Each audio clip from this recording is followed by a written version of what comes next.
A few years ago, I found myself wandering through Europe for reasons I couldn't fully explain. If I'm being honest, I was running from something. Not a person, not a place, but a feeling. My family life had become a mess. My friendships were changing in ways I didn't recognize, and my hometown felt smaller every time I returned to it. I was approaching my senior year of college, and while everyone around me seemed to have a plan, I felt completely directionless. That uncertainty followed me all the way to Berlin. The city was alive that night. Music spilled from crowded bars, bicycles rattled across narrow streets, and groups of friends laughed as they moved between restaurants and clubs. Everyone seemed to know exactly where they belonged. I didn't. I had spent most of the evening alone at a bar called Ruya, nursing drinks and watching strangers enjoy their lives. It wasn't unusual for me. By then, I had grown comfortable sitting by myself in unfamiliar places. Eventually, I decided it was time to head back to my apartment. I stood from my seat, reached into my pocket, and froze. My keys were gone. At first, I assumed they had slipped into another pocket. I checked every one of them. Then I checked again. Nothing. A wave of irritation washed over me. Perfect, I muttered. Outside, the night air felt colder than before.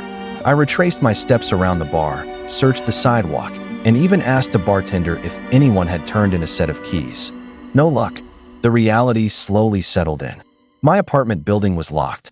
Even if I made it back there, I wouldn't be getting inside. It was far too late to arrange a replacement, and I didn't know enough people in Berlin to call someone for help. Then the weather turned. Rain began falling in thin, cold sheets, transforming the streets into shimmering reflections of neon signs and headlights. People rushed indoors while I wandered through the city with nowhere to go. As midnight stretched into the early morning hours, one uncomfortable fact became impossible to ignore. I needed somewhere to sleep. I had no idea that decision would place me only a few yards away from something I was never supposed to see. After nearly an hour of wandering through unfamiliar streets, I found a bridge crossing a quiet section of river. It wasn't ideal, but it was dry. The concrete overhead blocked most of the rain, and the darkness beneath it offered enough shelter to get through the night. Exhausted and slightly drunk, I slid against one of the support pillars and tried to convince myself that everything would be fine until morning. For a while it was. The city seemed distant there. Traffic sounds faded into the background. The rain softened.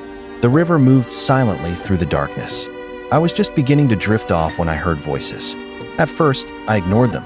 Berlin was a busy city. Hearing people nearby wasn't unusual, but these voices were different. Low, controlled, deliberate. I opened my eyes and looked across the river. On the opposite bank stood several men. 5, maybe 6. It was difficult to tell in the darkness. Beside them floated a small boat tied to the shoreline. The men stood close together, speaking in hushed tones that occasionally carried across the water. I sat up slightly. Something about the scene felt wrong. Nobody laughed. Nobody appeared relaxed. No one seemed interested in leaving. They were there for a reason. As my eyes adjusted, I noticed objects changing hands. Large duffel bags, metal briefcases, packages that moved quickly from one person to another. I wasn't fluent in German, but I didn't need to be. The picture forming in front of me was obvious. Whatever business was taking place across the river wasn't legal. A chill crawled up my spine. I considered leaving immediately, but the bridge offered cover. Standing up and walking away might attract attention. So I stayed still. I told myself I would wait until they finished. Minutes passed. Then everything changed. One of the men suddenly shouted. The sound cut through the night like a gunshot. Every conversation stopped. A second man stepped backward, and then I saw it. A handgun. One of the men was pointing it directly at another. The atmosphere transformed instantly. The deal was no longer a deal. Something had gone wrong. And from my hiding place beneath the bridge, I was now witnessing the fallout. The riverbank fell silent. Even from a distance, I could see the fear in the man facing the gun. His hands rose slowly into the air. He began speaking rapidly, his words tumbling out faster and faster, as if he were trying to explain something before it was too late. The man holding the weapon didn't lower it. The others surrounded the frightened man. For several tense moments, nobody moved. Then they began taking his belongings. A watch, a wallet. Items disappeared into other hands. Soon they were removing pieces of his clothing as well. I didn't understand the language, but I understood enough. The man had been accused of something, and whatever punishment was coming next wasn't going to be pleasant. My stomach tightened. I needed to leave. Immediately. The longer I remained there, the greater the chance someone would notice me. Carefully, I shifted my weight and started rising from the ground. The movement seemed insignificant, but it was enough. One of the men suddenly turned. His head snapped toward the bridge. For a split second, we locked eyes. Then he pointed. A voice shouted something across the river. Every head turned toward me. My blood turned to ice. I didn't wait to hear another word. I ran. The sounds behind me exploded into chaos. Men yelled in German. Footsteps echoed. More shouting followed. The only phrase I clearly understood was one that still sticks with me years later. Don't shoot. The words hit me like a punch. I didn't know who said them. I didn't know why they said them. But hearing those two words confirmed my worst fear. The possibility of gunfire had entered the conversation. I sprinted through rain-soaked streets without looking back. My lungs burned. My vision blurred. Every shadow looked like someone chasing me. Every sound felt closer than it probably was. I ran until my legs threatened to collapse beneath me. Eventually, exhaustion won. I stumbled into an alley, bent forward, and vomited. The alcohol, adrenaline, and terror hit me all at once. For several minutes I could barely breathe. Yet even then, I kept glancing over my shoulder. Because one thought refused to leave my mind. What if they had decided not to listen to whoever said don't shoot? What if they had chosen a different response? The answer was terrifyingly simple. I never would have made it out of Berlin alive. Eventually, the shouting disappeared. The streets grew quiet again. But I wasn't calm. Not even close. I kept moving through the city, weaving through unfamiliar neighborhoods, trying to put as much distance as possible between myself and the river. The rational side of my brain told me they probably weren't chasing me anymore. The terrified side didn't care. Every passing car felt suspicious. Every pedestrian looked threatening. I was exhausted, drenched, and alone in a foreign city. Then another realization hit me. I had absolutely no idea where I was. The panic returned immediately. I wandered through dark streets until I spotted a residential area lined with houses. Most of the windows were dark. The neighborhood appeared asleep. I approached the first house that looked occupied. My hand shook as I knocked. No answer. I knocked again. Still nothing. Then a light switched on. A curtain moved. The front door opened a few inches. The person standing there looked startled to find a soaked stranger on their doorstep before sunrise. I probably looked insane. Breathing heavily, covered in rain, barely able to form complete sentences. Please, I said. I need help. The homeowner hesitated, but eventually let me explain. I told them I had witnessed something dangerous near the river. I told them I believed armed men had seen me, and I asked if I could call the police. To their credit, they didn't slam the door in my face. A few minutes later, I was speaking with emergency services.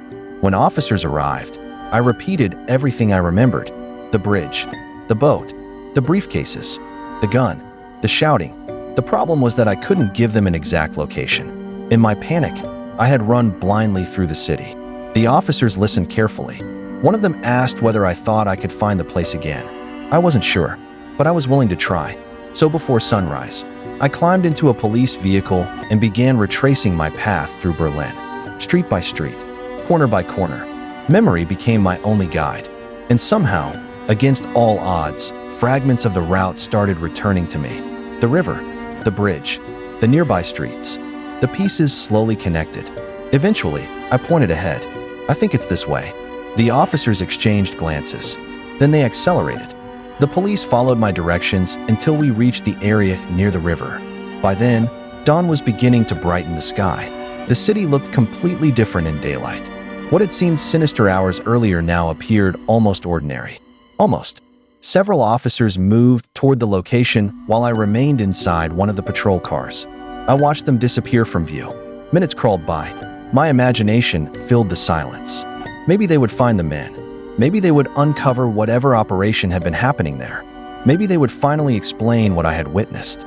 Instead, an officer eventually returned with an expression that left me confused. The place was empty.